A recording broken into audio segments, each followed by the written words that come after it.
News letter with Rakesh Ranjan में आपका स्वागत है। मेरी कोशिश है कि आपको कुछ ऐसा परोस सकूं जो राजनीति के शोर और राजनीति की घेराबंदी से अलग आपको बड़ी आसानी से राजनीतिक, सामाजिक, सांस्कृतिक हर पहलू से बाखबर रखे।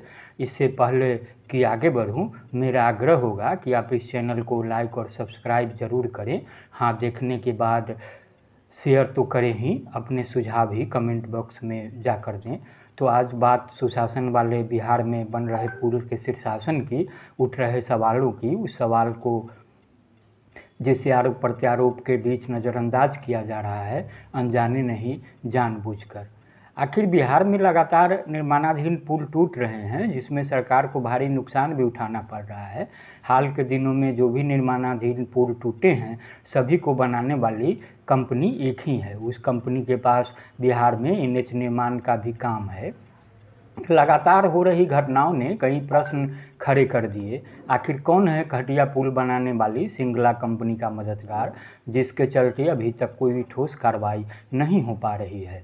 सिंगला कंपनी को जब 8 राज्यों ने ब्लैक लिस्टेड कर दिया था, तब 1600 करोड़ से लेकर के 2700 करोड़ रुपए का टेंडर बिहार में इस कंपनी को क्यों दिया गया? यह भ्रष्टाचार से जुड़ा मुद्दा है। 8 स्टेट में सिंगला कंपनी ब्लैक लिस्टेड थी। इसमें किस किस आईएएस और मंत्री की मिली भगत है। एक विधायक 6 साल के बाद एक सवाल खड़ा करता है और एक आईएएस पर सवाल उठाता है। 14 माह में 2 बार पुल टूट गया। बीजेपी शीशे में रहकर पत्थर फेंक रही है। इसमें 3 आईएएस के नाम शामिल है। वहीं इस मामले को लेकर जाप सुप्रीमो पप्पू यादव ने सुल्तानगंज में गंगा पुल टूटने के मामले में सिंगला कंपनी और बीजेपी को निशाने पर लिया है। उन्होंने कहा कि पीएम मोदी से जानना चाहूँगा कि जब सिंगला कंपनी को बिहार में काम दिया तो वह कंपनी चोर हो गई। इसके बावजूद उन्हें गुजरात में सिग्नेचर पुल का काम क्यों दे दिया गया? साथ ही भारत सरकार ने विक्रमशिला में कैसे टेंडर दिया? भारत सरकार ने एनएचआई के जरिए कैसे अवार्ड दिया? नीतीश कुमार के इस्तीफे की मांग क्यों हो रही है? इस्तीफा तो एनएचआई को देना चाहिए। 17 साल में पीडब्ल्यूडी में मंत्री कौन थे? इस सवाल पर इंक्वायरी क्यों नहीं हुई? पहली बार जब पुल टूटा तो फिर काम क्यों दे दिया गया? कौन आईएएस इस कंपनी को बचा रहा है? नई सरकार इसमें कहां से आ गई? बीजेपी का कोई नेता अब तक स्पॉट पर क्यों नहीं गया? विरोधी दल नीतीश कुमार का नाम ले रही है, लेकिन सिंगला कंपनी का नहीं।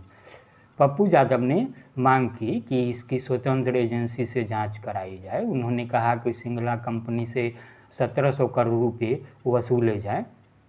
पैसे की बड़ी हिस्सेदारी हुई है। बिहार में जितने भी पुल बने, समय से क्यों नहीं बने? क्यों सभी पुल की राशि बढ़ती चली गई? जितने लोग मरे, किसी को मुआवजा नहीं मिला। पूरा बिहार जानता है वह अधिकारी कौन है। पप्पू यादव की मांग है कि सिंगला कंपनी पर मुकदमा हो, इसकी जांच हो कि फ़ोन पर किससे किससे बात हुई, कॉल डिटेल निकाल ली जाए, किस किस को पैसा दिया गया, इसकी भी जांच हो।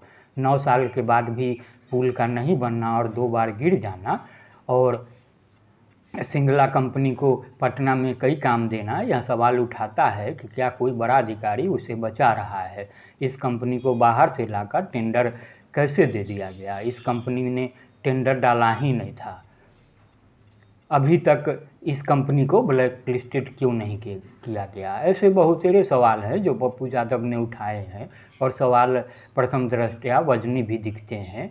सबसे बड़ी बात उन्होंने कही कि विधायक संजीव कुमार की नींद 6 साल के बाद क्यों टूटी? क्या उन्होंने बिहार के मुख्यमंत्री से पुल निर्माण विभाग के अपर मुख्य सचिव अमृत प्रत्यय के बारे में पत्र लिखा? बाढ़ में जिस अफसरों ने बिहार को डुबाया उसे अवार्ड मिल गया। उन्होंने कहा कि 17 साल मंत्रालय में बीजेपी रही है। पहली बार जब पुल टूटा था, बीजेपी सरकार में थी। 9,000 करोड़ का काम सिंगला कंपनी को एनडीए सरकार में मिला। तो सवाल है कि एनडीए के नेता कंपनी के बारे में सवाल क्यों नहीं उठाते? तो इससे जाहिर है कि उनकी मंशा कहीं पे निगाहें कहीं पे निशाने वाली बात है।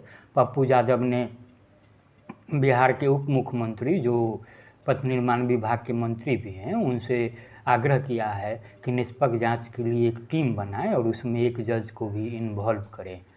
हालांकि सरकार ने कंपनी को ब्लैक लिस्टेड करने का ऐलान किया है और उसने जांच की भी बात कही है। जांच रिपोर्ट आएगी, फिर आगे की कार्रवाई होगी, तब देखी जाएगी। बहरहाल जो सवाल पप्पू ने उठाए हैं वो तो मौजूद है और देखना है कि इस पर सरकार क्या रुख अपनाती है। तो बहरहाल इतना ही, नमस्कार।